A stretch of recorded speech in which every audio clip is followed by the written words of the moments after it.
Morning students, last લેક્ચરમાં આપણે આનુવંશિકતાના રંગસૂત્રીયવાદની ચર્ચા કરી હતી. આનુવંશિકતાના રંગસૂત્રીયવાદમાં જુદા જુદા વૈજ્ઞાનિકોએ મેન્ડલના જે આનુવંશિકતાના નિયમો હતા એને પુનઃસંશોધન એના ઉપર કર્યું અને સટન પછી બોવરી શેરમાર્ક નામના જે બધા વૈજ્ઞાનિકો છે એમણે એના ઉપર પુનઃસંશોધન કરી અને સાબિત કર્યું કે મેન્ડલે જેને કારકો નામ આપ્યા હતા, લક્ષણો માટે જવાબદાર કારકો આપ્યા હતા, નામ જેને કારક આપ્યું હતું એને એમણે જનીનો નામ આપ્યું અને એ જનીનો લક્ષણો માટે જવાબદાર જે જનીનો છે એ રંગસૂત્રો પર આવેલા હોય છે એવી માહિતી આપી.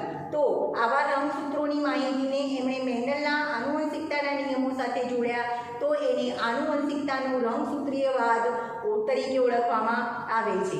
બીજું, ત્યાર પછી એ લોકોએ એવી સાબિત કર્યું કે કોષ કેન્દ્રમાં રંગસૂત્રો આવેલા હોય છે અને રંગસૂત્રો ઉપર ઘણા બધા જનીનો આવેલા હોય છે જે જુદા જુદા લક્ષણો માટે જવાબદાર હોય છે અને જનીનો એ રંગસૂત્રો ઉપર રેખીય ગોઠવણી ધરાવતા હોય છે. બરાબર. ત્યાર પછી મોર્ગન અને તેમના સહાધ્યાયીઓ એટલે કે એની સાથે જે કામ કરવાવાળા વૈજ્ઞાનિકો હોય છે એમણે ડ્રોસોફિલા મેલેન્ગેસ્ટર માખી ઉપર પણ દ્વિસંકરણ પ્રયોગો કર્યા. મેન્ડલે જેવા પ્રયોગો કર્યા હતા દ્વિસંકરણ પ્રયોગો, એવા જ પ્રયોગો મોર્ગન અને એમના સાથીઓએ ડ્રોસોફિલા માખીઓ પર કર્યા. બરાબર. અને મેન્ડલના જે કાર્યો છે એને પુનઃસંશોધન એના ઉપર કર્યું અને બીજી બધી બાબતોની માહિતી આપી. જેમ કે મોર્ગને ડ્રોસોફિલા માખીને કેમ પ્રયોગો માટે પસંદ કરી, તો એ 2 માર્ક્સમાં તમને ક્વેશ્ચન પૂછી શકાય. તો એક તો ડ્રોસોફિલા માખી જે છે એ સરળતાથી પ્રયોગશાળામાં એનું સંશ્લેષણ કરી શકાતું હતું. ડ્રોસોફિલા માખીનું આયુષ્ય 2 કે 3 અઠવાડિયાનું જ હતું કે 15 દિવસનું જ હતું, જેથી સરળતાથી એનો ઉછેર કરી શકાય છે. ડ્રોસોફિલા માખીમાં નર માખી અને માદા માખીને સરળતાથી ઓળખી શકાતી હતી, એટલા માટે એણે ડ્રોસોફિલા માખીને પસંદ કરી પ્રયોગો માટે. હવે જે મોર્ગન છે એ મોર્ગને સહલગ્નતા અને પુનઃસંયોજનની માહિતી આપી. હવે આ વૈજ્ઞાનિકે લિંગ સંકલિત જનીનો વિશેની ખાસ માહિતી આપી. લિંગ સંકલિત જનીનો એટલે એવા જનીનો કે જે લિંગી રંગસૂત્ર પર આવેલા હોય છે. જેમ કે હું માનવની વાત કરું, આપણે લિંગ નિષેધની વાત આગળ આ ચેપ્ટરમાં શીખવાની છે કે માનવમાં 23 જોડ રંગસૂત્ર છે. તો 23 જોડ રંગસૂત્રોમાં 22 જોડ રંગસૂત્ર એને દૈહિક રંગસૂત્ર કહેવાય, જ્યારે 23મી જોડ રંગસૂત્ર છે એને લિંગી રંગસૂત્ર કહેવાય. તો 23મી જોડ જે 22 જોડ રંગસૂત્ર હશે એ નર અને માદા એટલે કે સ્ત્રી અને પુરુષમાં બંનેમાં સરખા હશે, જ્યારે 23મી જોડ હશે એ નરમાં XY રંગસૂત્રની હશે અને સ્ત્રીમાં XX રંગસૂત્રની હશે. એ જ રીતે ડ્રોસોફિલા માખીની આપણે વાત કરીએ તો ડ્રોસોફિલા માખીમાં 4 જોડ રંગસૂત્ર આવેલા હોય છે. 4 જોડ રંગસૂત્ર આવેલા હોય છે, જે પૈકીના 3 જોડ રંગસૂત્ર એને દૈહિક રંગસૂત્ર કહેવાય અને બાકીની ચોથી જોડ છે એ ચોથી જોડ એ લિંગ સંકલિત રંગસૂત્રની જોડ કહી શકાય. જેમ કે નરમાં 3 જોડ રંગસૂત્ર દૈહિક રંગસૂત્ર હશે અને ચોથી જોડ રંગસૂત્ર હશે એ XY પ્રકારની હશે, જ્યારે માદામાં 3 જોડ દૈહિક રંગસૂત્ર હશે અને ચોથી જોડ હશે એ XX રંગસૂત્ર પ્રકારની હશે. બરાબર. તો આ માહિતી તમે યાદ રાખજો. હવે બીજી વસ્તુ તમારે યાદ રાખવાની છે આ ટોપિક સમજતા પહેલા કે સહલગ્નતા અને પુનઃસંયોજન કોને કહેવાય. સહલગ્નતાનો મતલબ થાય છે લિંકેજ, બરાબર, અને પુનઃસંયોજનનો મતલબ થાય છે રીકોમ્બિનેશન. તો પહેલા શબ્દ સમજો, સહલગ્નતા કોને કહેવાય એટલે કે લિંકેજ કોને કહેવાય અને પુનઃસંયોજન એટલે કે રીકોમ્બિનેશન કોને કહેવાય છે. તો અહીંયા ધ્યાન રાખો. દાખલા તરીકે આ એક રંગસૂત્ર છે અને આ રંગસૂત્ર ઉપર આ 2 જનીનો છે જે એકદમ નજીક ગોઠવાયેલા છે, જે કોઈ લક્ષણ માટે જવાબદાર છે.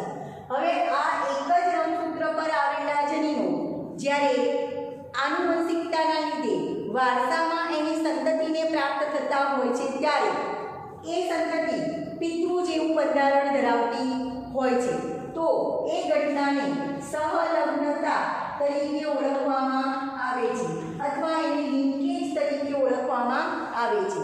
જ્યારે એક જ રંગસૂત્ર પર કોઈ લક્ષણો માટેના જનીનો જે નજીક ગોઠવાયેલા હોય છે અને એ જનીનો જ્યારે વારસામાં સંતતિમાં ઉતરે છે, બરાબર, નજીક એકદમ નિકટતાથી એવી રીતે ગોઠવાયેલા છે અને એનું જોડાણ મજબૂત છે અને એના કારણે એ જનીનો વારસામાં એની સંતતિને પ્રાપ્ત થાય છે, તો એ ઘટનાને સહલગ્નતા કહેવાય છે. અને એ વારસામાં જે સંતતિને પ્રાપ્ત થાય એ સંતતિનું બંધારણ પિતૃ જેવું વધારે હોય છે, તો એ ઘટનાને સહલગ્નતા અથવા તો લિંકેજ તરીકે ઓળખવામાં આવે છે. તો એટલું યાદ રાખજો કે એક જ રંગસૂત્ર પર આવેલા પાસે આવેલા જનીનો જ્યારે વારસામાં ઉતરે સંતતિમાં, તો એ સંતતિ પિતૃ જેવી હોય છે, પિતૃ જેવું બંધારણ ધરાવતી હોય છે, તો એને સહલગ્નતા તરીકે ઓળખવામાં આવે છે. જેમ રંગસૂત્ર પર આવેલા જનીનો વધુ નિકટતાથી કે વધુ નજીક ગોઠવાયેલા હોય એમ સહલગ્નતા વધુ હોય. જેમ જનીનો વધુ નજીક ગોઠવાયેલા હોય એમ સહલગ્નતા વધુ હોય. હવે તમારે બીજો મતલબ સમજવાનો છે પુનઃસંયોજન. એટલે મોર્ગન અને તેના સાથીઓએ એવી માહિતી આપી કે આ જે રંગસૂત્ર ઉપર જનીનો નજીક ગોઠવાયેલા છે અને એ વારસામાં સાથે ઉતરે છે અને સંતતિને પ્રાપ્ત થાય છે, તો એ સંતતિ પિતૃ જેવું બંધારણ ધરાવતી, વધુ પ્રમાણમાં પિતૃ જેવું બંધારણ ધરાવતી હોય છે, તો એને એ ઘટનાને સહલગ્નતા તરીકે ઓળખવામાં આવે છે. બીજી માહિતી યાદ રાખજો, જેમ રંગસૂત્રો ઉપર જનીનો વધુ નજીક ગોઠવાયેલા એમ સહલગ્નતા વધુ, અને સહલગ્નતા વધુ હોય તો પિતૃ જેવું બંધારણ સંતતિનું વધુ પ્રમાણમાં પ્રાપ્ત થાય, મતલબ સંતતિઓ પિતૃ જેવું બી વધુ પ્રમાણમાં પ્રાપ્ત થાય છે.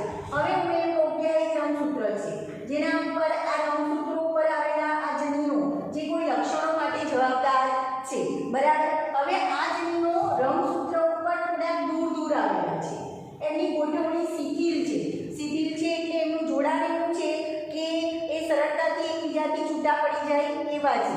તો જ્યારે જન્યુઓના નિર્માણ સમયે અર્ધીકરણ પ્રકારનું કોષ વિભાજન થાય છે. જન્યુઓના નિર્માણ સમયે અર્ધીકરણ પ્રકારનું કોષ વિભાજન થાય છે ત્યારે અર્ધીકરણ 1 ની પૂર્વાવસ્થા 1 માં રંગસૂત્રોની વચ્ચે વ્યતિકરણની ઘટના થાય છે. જેમ કે આ રંગસૂત્રોની એક જોડ છે, બરાબર. હવે એ રંગસૂત્રોની વચ્ચે સ્વસ્તિક ચોકડીનું નિર્માણ થાય છે. કઈ અવસ્થા દરમિયાન? તો અર્ધીકરણ 1 ની પૂર્વાવસ્થા 1 છે, જેમાં લેપ્ટોટીન, ઝાયગોટીન, ડિપ્લોટીન, ડાયકાઇનેસિસ, બરાબર, આ બધી ઘટનાઓ બને છે. તો એ ઘટનાઓ પૈકીની એક ઘટના દરમિયાન રંગસૂત્રોની જોડી વચ્ચે સ્વસ્તિક ચોકડીનું નિર્માણ થાય છે અને ત્યાં સ્વસ્તિક ચોકડીની ઘટના થાય છે, ત્યાં વ્યતિકરણની ઘટના થાય છે. વ્યતિકરણની ઘટના એટલે શું? તો વ્યતિકરણની ઘટનાની જગ્યાએ રંગસૂત્રોની જે જોડ છે એ જોડમાં જે અંદર તરફની રંગસૂત્રિકા છે એકબીજા સાથે જોડાય અને સ્વસ્તિક ચોકડીનું નિર્માણ કરે છે અને એ સ્વસ્તિક ચોકડીના નિર્માણ દરમિયાન આ રંગસૂત્રોના અને આ રંગસૂત્રો વચ્ચે જનીનોની અદલાબદલી થાય છે અને પછી રંગસૂત્રો છૂટા પડે છે. તો જે જનીનોની અદલાબદલી થવાની ઘટના છે એને વ્યતિકરણ કહેવામાં આવે છે અને વ્યતિકરણ ઘટનાના કારણે પિતૃમાંથી જે સંતતિ નવી ઉત્પન્ન થશે એ પુનઃસંયોજિત જાતિ હશે. પુનઃસંયોજિત જાતિ એટલે રીકોમ્બિનેશન જાતિ, એટલે કે પિતૃ કરતાં અલગ બંધારણ ધરાવતી જાતિ હશે. તો તમારે અત્યારે એટલું યાદ રાખવાનું છે કે જેમ રંગસૂત્રો ઉપર જનીનો દૂર આવેલા હોય એમ વ્યતિકરણની ઘટના વધુ પ્રમાણમાં થાય અને જેમ વ્યતિકરણ વધુ થાય એમ પુનઃસંયોજિત જાતિ વધુ પ્રમાણમાં મળે છે. પુનઃસંયોજિત જાતિ વધુ પ્રમાણમાં મળે એટલે બિનપિતૃ પ્રકાર. બિનપિતૃ પ્રકાર એટલે કે પિતૃ જેવી સંતતિ કરતાં અલગ સંતતિ પ્રાપ્ત થાય છે જેના બંધારણમાં કોઈ ફેરફાર જોવા મળે છે, બરાબર. તો આ બે મુદ્દા અગત્યના છે કે જ્યારે એક જ રંગસૂત્ર પર આવેલા પાસે આવેલા જે જનીનો છે એ સાથે વારસામાં ઉતરે છે તો ઉત્પન્ન થતી જે નવી સંતતિ છે એ પિતૃ જેવું બંધારણ ધરાવતી હશે અને એ ઘટનાને સહલગ્નતા તરીકે ઓળખવામાં આવે છે. આ જનીનો સાથે વારસામાં ઉતરે છે, બરાબર. અને જ્યારે એક જ રંગસૂત્ર પર આવેલા જનીનો એ દૂર આવેલા હોય અને એમની વચ્ચે શિથિલ ગોઠવણી હોય તો એનો મતલબ એવો કે જ્યારે જન્યુઓના નિર્માણ સમયે અર્ધીકરણ 1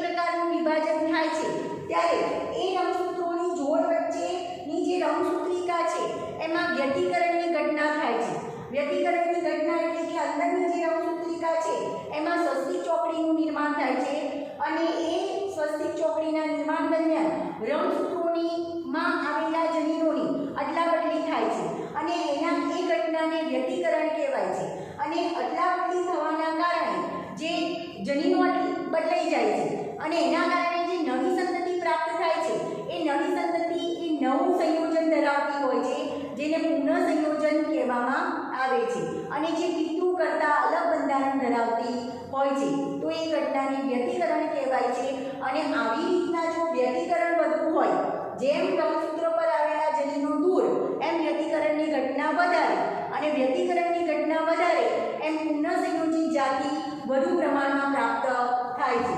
અને જેમ એક જ રંગસૂત્ર પર આવેલા જનીનો પાસે ગોઠવાયેલા હોય તો એ જનીનો સાથે સાથે વારસામાં ઉતરે તો એ ઘટનાને સંલગ્નતા કહેવાય. અને એવી સંલગ્નતાની ઘટનાના કારણે નવી ઉત્પન્ન થતી સંતતિ એ પિતૃ જેવી વધારે પ્રમાણમાં હોય છે.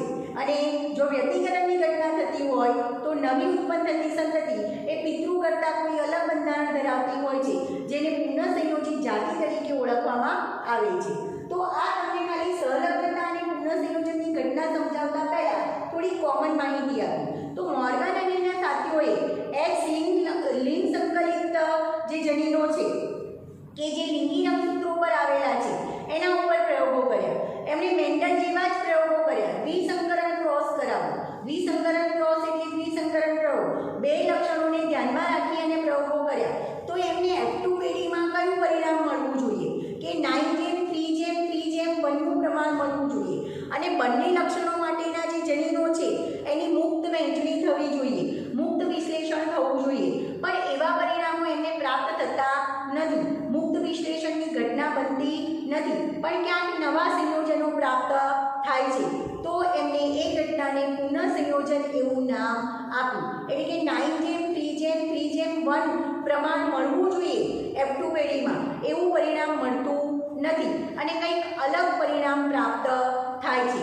તો એ દ્વિસંકરણ પ્રયોગ ઉપરથી મોર્ગન અને એમના સાથીઓએ નક્કી કર્યું કે જે રંગસૂત્રો છે એક્સ લિંગી રંગસૂત્રો પર આવેલા છે અને એક્સ લિંગી રંગસૂત્રો પર આવેલા જનીનો છે, એ જનીનો એક જ રંગસૂત્રો પર સાથે સાથે ગોઠવાયેલા હોય તો નજીક ગોઠવાયેલા હોય તો એ વારસામાં સાથે સાથે ઉતરે છે. અને એના દ્વારા જે નવી સંતતિ પ્રાપ્ત થાય છે એ પિતૃ જેવી પ્રાપ્ત થાય છે, વધુ પ્રમાણમાં પિતૃ જેવું બંધારણ ધરાવતી હોય છે, જેને સંલગ્નતા તરીકે ઓળખવામાં આવે છે. અને જો રંગસૂત્રો ઉપર જનીનો દૂર આવેલા હોય તો એમાં જન્યુઓના નિર્માણ સમયે વ્યતિકરણની ઘટના થાય છે અને એના કારણે પિતૃઓમાંથી જે નવી સંતતિ પ્રાપ્ત થાય છે એ નવી સંતતિમાં નવું બંધારણ ધરાવતી પુનઃસંયોજિત જાતિ વધુ પ્રમાણમાં જોવા મળે છે. બરાબર, એને વ્યતિકરણની ઘટના તરીકે ઓળખવામાં આવે છે. અને એ નવી જે જાતિ પ્રાપ્ત થાય છે જે પિતૃ કરતાં અલગ બંધારણ ધરાવે છે એને પુનઃસંયોજિત જાતિ તરીકે ઓળખવામાં આવે છે. તો એ માટેના જે મોર્ગને પ્રયોગો કર્યા છે ડ્રોસોફિલા માટે એ હું તમને સમજાવું છું. તો ડ્રોસોફિલા માખી ઉપર મોર્ગને 2 લક્ષણો માટે પ્રયોગો કર્યા છે. એમાં 2 સંકરણ તમને બતાવ્યા છે, 2 ક્રોસ અથવા 2 પરફલન કહી શકાય. તો એમાં આપણે પહેલા ક્રોસ એની વાત કરીએ તો મોર્ગને પહેલા પિતૃ પેઢી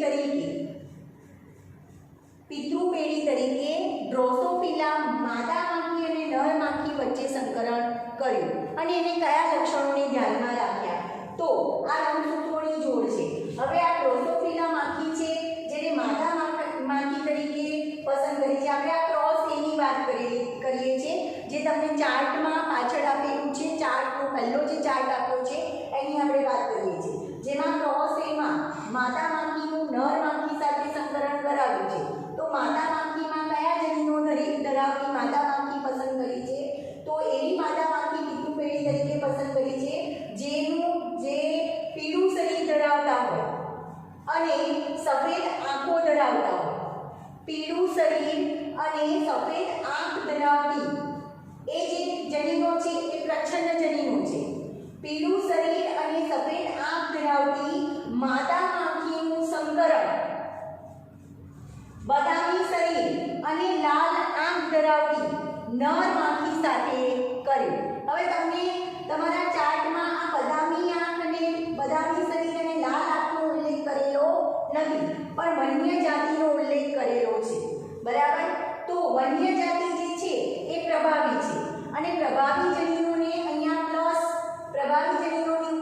અહીંયા પ્લસની સાઇન આપેલી છે.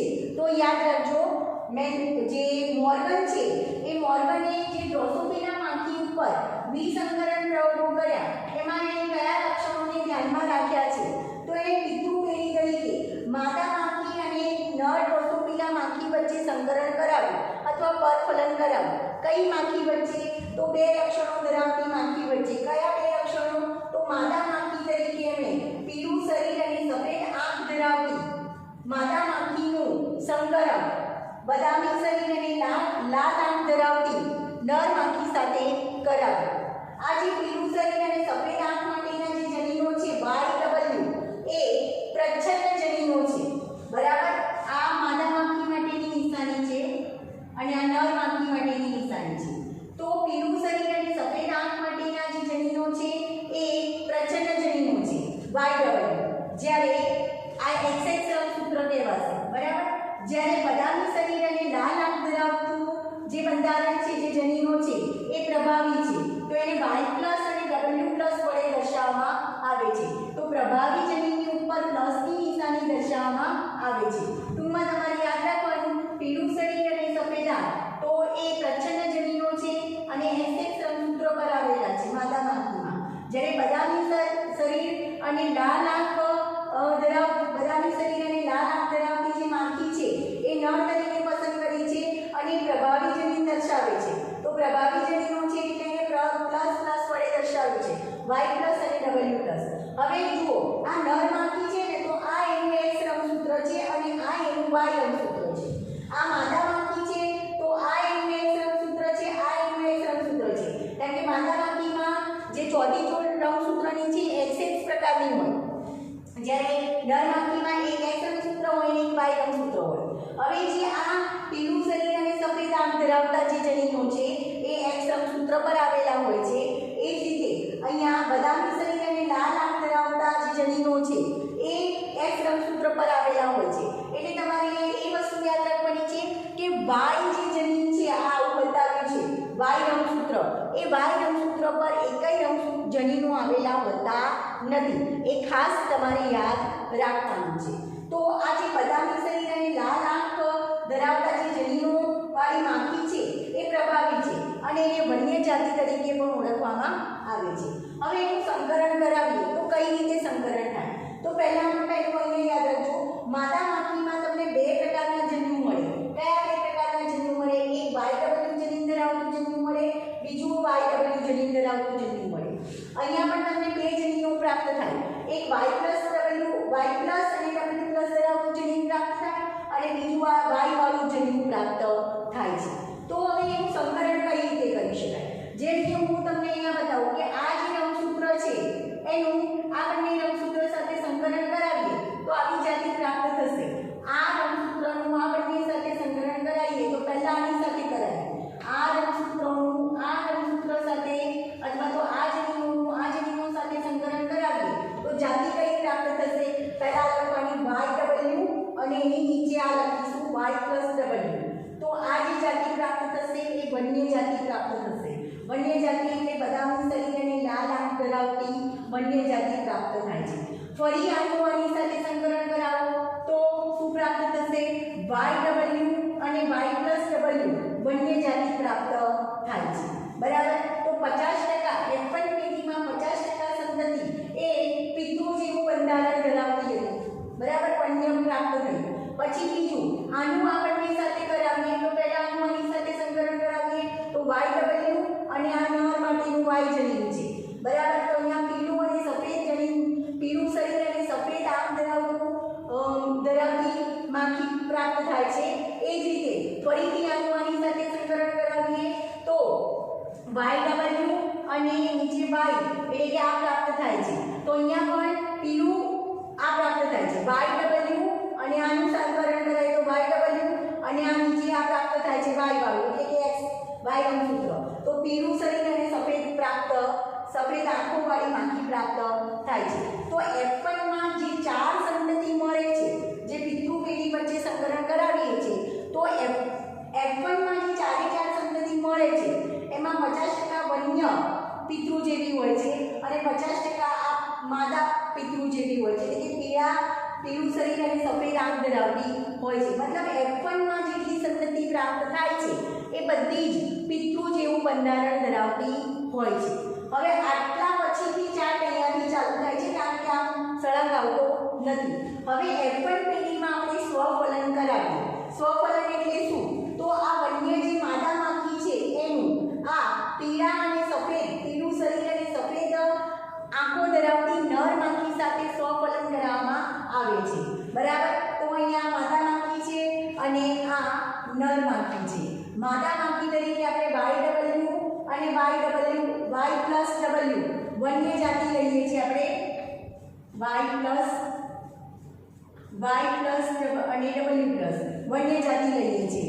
અને નર માખી તરીકે આપણે YW અને આ લઈએ છીએ માખી, નર માખી તરીકે પસંદ કરીએ છીએ. એટલે કે પીળું શરીર અને સફેદ આંખો ધરાવતી માખી પસંદ કરીએ છીએ. હવે આમાં કેટલા પ્રકારના જન્યુ પ્રાપ્ત થશે એ તમારે યાદ રાખવાનું છે. આ વસ્તુ ખાસ યાદ રાખજો જે તમારી ચાર્ટમાં આપેલું નથી. અને આ વર્ષે તો આગળની આ ઘટના જે આ જે ચાર્ટમાં છે એ વર્ણનમાં તમને સરળતાથી ખબર પડશે. જો માદા માખીનું જન્યુબંધારણ આવું છે, YW અને નીચે Y+W+. આ XX રંગસૂત્ર છે. એક X રંગસૂત્ર ઉપર YW જન્યુઓ આવેલા છે અને એક X રંગસૂત્ર પર Y+W+ આપેલું છે. અને તમને ખ્યાલ છે Y+W+ હોય તો એ પ્રભાવી જન્યુને જ અભિવ્યક્ત થાય. એટલે કે આ વન્ય જાતિ છે. વન્ય જાતિ એટલે કે બદામી શરીર અને લાલ આંખ ધરાવતી જાતિ છે. અને એનું સંકરણ આપણે પીળું શરીર અને સફેદ આંખ ધરાવતી નર માખી સાથે કરાવીએ છીએ. તો આના કેટલા જન્યુઓ પ્રાપ્ત થશે? આના 4 પ્રકારના ટોટલ જન્યુઓ પ્રાપ્ત થશે. કેટલા જન્યુઓ પ્રાપ્ત થાય? તો Y+W+ ધરાવતું એક જન્યુ, Y+W+ જન્યુ ધરાવતું એક જન્યુ. પછી બીજું જન્યુ પ્રાપ્ત થશે, YW જન્યુ ધરાવતું જન્યુ પ્રાપ્ત થશે. ત્રીજું પ્રાપ્ત થશે, Y+W ધરાવતું જન્યુ ધરાવતું જન્યુ પ્રાપ્ત થશે. અને ચોથું કયું પ્રાપ્ત થશે? તો YW+ જન્યુ ધરાવતું જન્યુ પ્રાપ્ત થશે. તો માદા માખીમાં આવા ટોટલ 4 પ્રકારના જન્યુઓ ધરાવતા, જન્યુ બંધારણ ધરાવતા જન્યુઓ પ્રાપ્ત થાય છે. એક જન્યુમાં Y+W+ જન્યુ બંધારણ હશે, બીજા જન્યુમાં YW જન્યુ બંધારણ હશે, ત્રીજા જન્યુમાં Y+W જન્યુ બંધારણ હશે, ચોથામાં YW+ જન્યુ બંધારણ હશે. જ્યારે આપણે જે નરની વાત કરીએ છીએ તો નરમાં 2 જ પ્રકારના જન્યુ પ્રાપ્ત થશે. એક જન્યુ પ્રાપ્ત થશે YW જન્યુ બંધારણ ધરાવતું અને એક Y રંગસૂત્રવાળું કે જેની ઉપર એકેય જનીન આવેલા નથી. એમ 2 પ્રકારના જન્યુઓ પ્રાપ્ત થશે.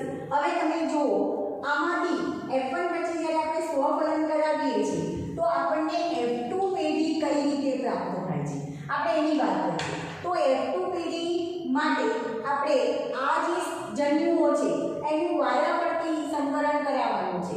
દાખલા તરીકે હું એમ કહું કે પહેલા આ જે નર જન્યુ છે એનું આની સાથે સંકરણ કરાવીએ, આ બેની સાથે. તો કઈ રીતના થાય છે? અહીંયા ધ્યાન રાખજો. આ Y જે જન્યુ છે, બરાબર, Y રંગસૂત્ર ધરાવતું જે જન્યુ છે, પહેલા હું એનું આની સાથે સંકરણ કરાવું છું તો શું પ્રાપ્ત થશે? Y+W+ અને આ Y રંગસૂત્ર ધરાવતું જન્યુ. એટલે જે જાતિ પ્રાપ્ત થશે એ વન્ય જાતિ હશે. વન્ય જાતિ એટલે કે બદામી શરીર અને લાલ આંખ ધરાવતી જાતિ પ્રાપ્ત થશે. ફરી આનું આ Y રંગસૂત્ર ધરાવતું જે જન્યુ છે એનું હું આની સાથે સંકરણ કરાવું તો કઈ જાતિ પ્રાપ્ત થશે? કયું બંધારણ પ્રાપ્ત થશે?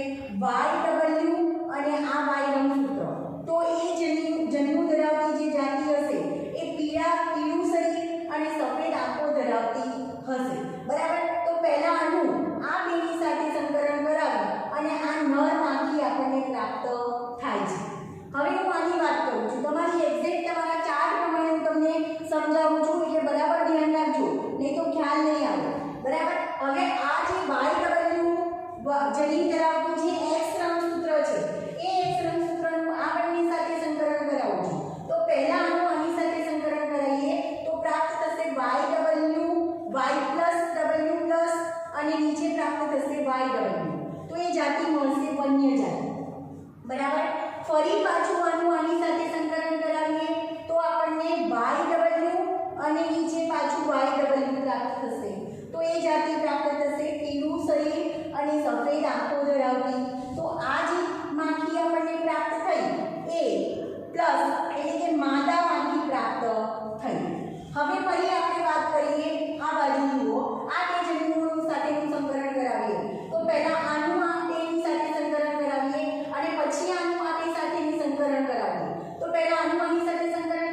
y પ્લસ આનું આની સાથે સંકલન કરાવીએ તો પ્રાપ્ત થશે y પ્લસ w બરાબર, અને બીજું આ y નું સૂત્ર વાળું જન્યું બરાબર, y પ્લસ w અને બીજું આ નું સૂત્ર ધરાવતું જન્યું તો સફેદ જાતિ પ્રાપ્ત થશે.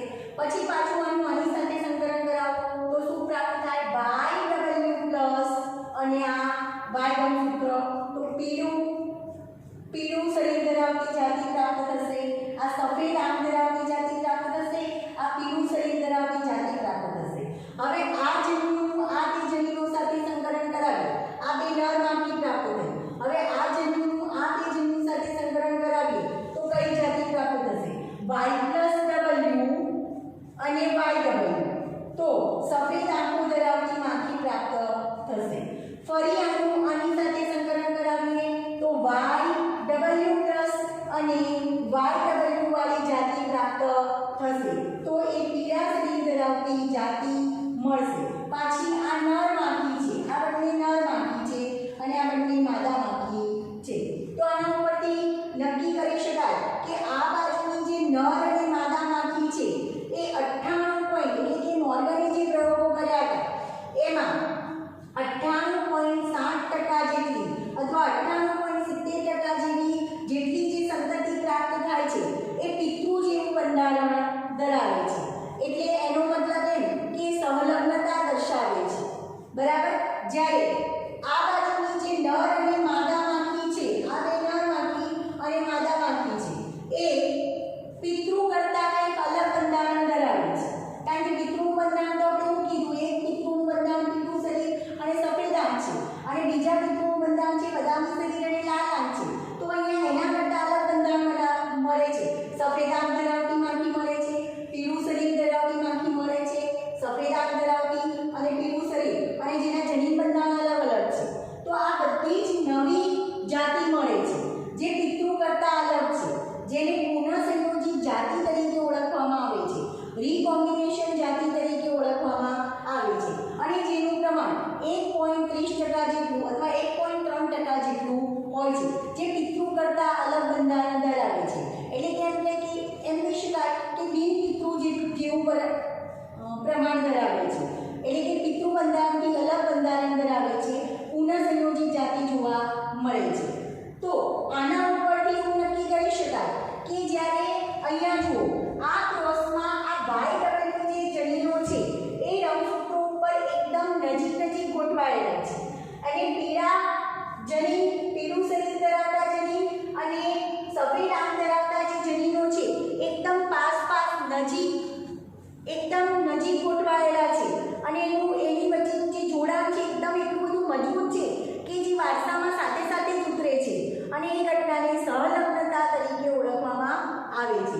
તો એટલું યાદ રાખજો કે રંગસૂત્ર પર પાસે અથવા નજીક ગોઠવાયેલા જનીનો જે લક્ષણો માટેના જનીનો છે એ સાથે સાથે વારસામાં ઉતરે છે અને સાથે સાથે વારસામાં ઉતરે તો એ ઘટનાને સહલગ્નતા તરીકે ઓળખવામાં આવે છે અને સહલગ્નતા ધરાવતી સંતતિઓ એ પિતૃ જેવું વધુ પ્રમાણમાં બંધારણ ધરાવતી હોય છે. તો અહીંયા રંગસૂત્રો ઉપર જનીનો એકદમ પાસે ગોઠવાયેલા છે એટલે અહીંયા મળતી મોટાભાગની સંતતિ એ પિતૃ જેવું બંધારણ ધરાવે છે અને એટલા માટે એની સહલગ્નતા તરીકે ઓળખવામાં આવે છે.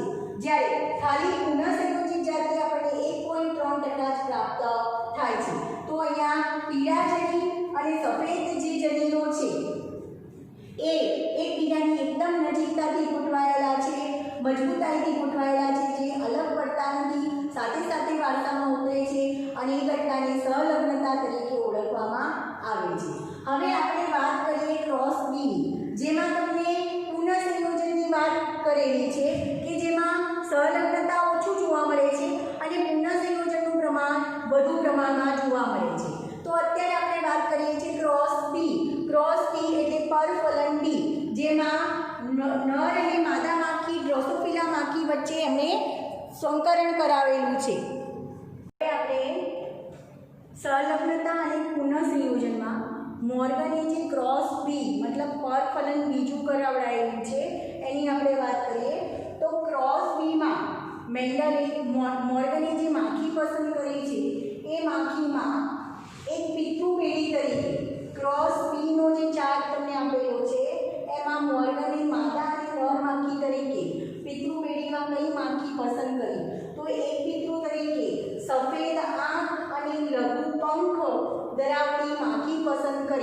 પાંખ એટલે નાની પાંખ, બરાબર. તો મોર્ગને પિતૃ પેઢીમાં એક પિતૃ તરીકે, બીજા ક્રોસમાં એક પિતૃ તરીકે સફેદ આંખ અને લઘુ પંખ ધરાવતી પ્રચ્છન્ન જનીનો ધરાવતી માતા માખી તરીકે પસંદ કરી, જેના જનીન બંધારણ WM છે, જે XX રંગસૂત્ર પર આવેલું છે. અને બીજું નર માખી તરીકે એમને લાલ આંખ અને સામાન્ય પાંખ ધરાવતી પ્રભાવી જનીન ધરાવતી માખી પસંદ કરી, જેને વન્ય જાતિ કહેવાય છે. અને પ્રભાવી જાતિને અહીંયા પ્લસ વડે દર્શાવવામાં આવે છે, તો W+ અને M+. હવે નર જાતિ છે તો આ એનું X રંગસૂત્ર છે અને આ એનું Y રંગસૂત્ર છે, જે Y રંગસૂત્ર પર એકય જનીન આવેલા હોતા નથી. અને માદા માખી એમાં આ X રંગસૂત્ર અને આ X રંગસૂત્ર છે. તો આ જે જનીનો, આ જે લક્ષણો માટેના જનીનો છે એ X રંગસૂત્ર ઉપર સ્થિત છે, મતલબ X રંગસૂત્ર ઉપર જોવા મળે છે. તો ક્રોસ B માં પિતૃ પેઢી તરીકે મોર્ગને સફેદ આંખ અને લઘુ પંખ ધરાવતી માદા માખીને પસંદ કરી, અને નર માખી તરીકે પિતૃએ માખી પસંદ કરી, જેમાં લાલ આંખ અને સામાન્ય પાંખ ધરાવતી માખીને પસંદ કરી, જેમાં આ સફેદ આંખ અને લઘુ પંખ ધરાવતા જે જનીનો છે એ પ્રચ્છન્ન છે, જ્યારે લાલ આંખ અને સામાન્ય પાંખ ધરાવતા જનીનો છે એ પ્રભાવી જનીન છે અને એને વન્ય જાતિ કહેવાય. હવે એની વચ્ચે જ્યારે સંકરણ કરવામાં આવે છે અથવા પરફલન કરવામાં આવે છે તો આપણને જે F1 જાતિ, F1 પેઢી પ્રાપ્ત થાય છે, એ F1 પેઢીમાં 4 જનીન બંધારણ ધરાવતી જાતિ પ્રાપ્ત થશે. કયું? તો દાખલા તરીકે આનું પહેલા આ પેઢીની સાથે આપણે સંકરણ કરાવીએ તો આપણને કઈ જાતિ પ્રાપ્ત થશે? તો આ W+M+ જનીનો ધરાવતા જે જનીન છે એનું આ બે જનીનો સાથે સંકરણ કરાવીએ તો પહેલા આપણને પ્રાપ્ત થશે WM અને WM+ જાતિ, તો એ વન્ય જાતિ મળશે. ફરીથી આની સાથે આપણે સંકરણ કરાવીએ તો આપણને પ્રાપ્ત થશે WM, W+M+, તો એ પણ વન્ય જાતિ પ્રાપ્ત થાય છે. હવે આ જે જનીનો છે એનું આપણે આ જનીનો સાથે સંકરણ કરાવીએ તો એક જાતિ પ્રાપ્ત થશે WM અને નીચે Y રંગસૂત્ર, એ જ રીતે Y જનીન, પછી બીજું અહીંયાથી એ જ પ્રાપ્ત થશે WM અને Y, એટલે અહીંયા બંને જે જાતિ પ્રાપ્ત થશે એ સફેદ અને લઘુ પંખ ધરાવતી પ્રાપ્ત થશે. તો એનો મતલબ કે F1 માં જે પિતૃ પેઢીમાં આ બે જાતિ વચ્ચે જ્યારે સંકરણ કરાવીએ છીએ તો F1 માં જે સંતતિ પ્રાપ્ત થાય છે એ આપણે પિતૃ જેવું બંધારણ ધરાવતી હોય છે, મતલબ પિતૃ જેવી હોય છે. હવે F1 માં પ્રાપ્ત સંતતિ વચ્ચે આપણે જ્યારે સ્વફલન કરાવીએ ત્યારે F2 પેઢીમાં જે સંતતિ પ્રાપ્ત થાય છે એ સંતતિમાં અમુક બંધારણ પિતૃ જેવા હશે અને અમુક બંધારણ પુનઃસંયોજિત જાતિ હશે, જે બિનપિતૃ પ્રકાર કહી શકાય અથવા પિતૃ પ્રકારથી અલગ બંધારણ કહી શકાય. તો એ શેના કારણે મળે છે? વ્યતિકરણની ઘટનાના કારણે, બરાબર. તો અહીંયા ધ્યાન રાખો, આપણે F1 માં જે માખી પ્રાપ્ત થાય છે એ માખીમાં આપણે WM અને W+M+ ધરાવતી વન્ય માખીનું, માતા માખીનું સંકરણ, સ્વફલન WM અને આ Y માખી એટલે સફેદ આંખ અને લઘુ પંખ ધરાવતી માખી વચ્ચે જ્યારે સ્વફલન કરાવીએ છીએ તો આપણને અહીંયા F2 પેઢી પ્રાપ્ત થશે. હવે F2 પેઢી કઈ રીતે પ્રાપ્ત થાય છે એ પહેલાં આપણે આ જનીનોની વાત કરી લઈએ. તો આ જનીનો તમને તમારી બુકમાં બતાવ્યા નથી. જો આ આવડતું હશે તો આગળના જે જનીન બંધારણ કેવી રીતે પ્રાપ્ત થાય છે એ સરળતાથી આવડશે, નહીં તો આવડશે નહીં. તો અહીંયા ધ્યાન રાખજો, અહીંયા જે માદા માખી લીધી છે આપણે વન્ય જાતિ તરીકે, તો એ માદા માખીમાં આપણને ટોટલ 4 પ્રકારના જન્યુઓ મળે છે. કયા 4 પ્રકારના જન્યુઓ? તો પહેલું એક જન્યુ મળશે W+M+ જનીન બંધારણ ધરાવતું જન્યુ, બીજું જન્યુ મળશે WM જનીન ધરાવતું જન્યુ, ત્રીજું મળશે W+M ધરાવતું જન્યુ, W+M ધરાવતું જનીનો ધરાવતું જન્યુ, અને ચોથું મળશે WM+ જનીન ધરાવતું જન્યુ.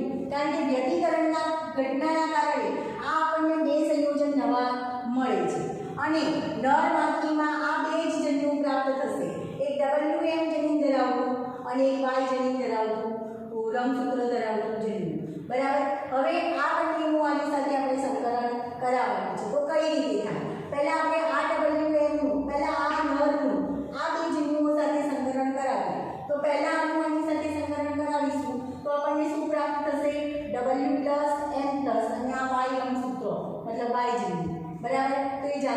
થાય છે વન્ય જાતિ. ફરી આની સાથે સંકરણ કરાવીએ તો WM અને આ Y રંગસૂત્ર તો આપણને સફેદ આંખ અને લઘુ પંખ ધરાવતી જાતિ પ્રાપ્ત થશે. આ બંને નર માખી હશે. હવે આનું આ બંને સાથે આપણે સંકરણ કરાવીએ તો અહીંયા W+M+ અને WM એટલે કે વન્ય જાતિ પ્રાપ્ત થશે. બરાબર. ફરી આની સાથે કરાવીએ તો WM અને WN જાતિ પ્રાપ્ત જનીનો ધરાવતી જાતિ પ્રાપ્ત થશે, જે સફેદ આંખ અને લઘુ પંખ ધરાવતી હશે. અને આ જે જાતિ પ્રાપ્ત થાય છે એ માદા માખી છે. આ નર માખી અને આ માદા માખી છે.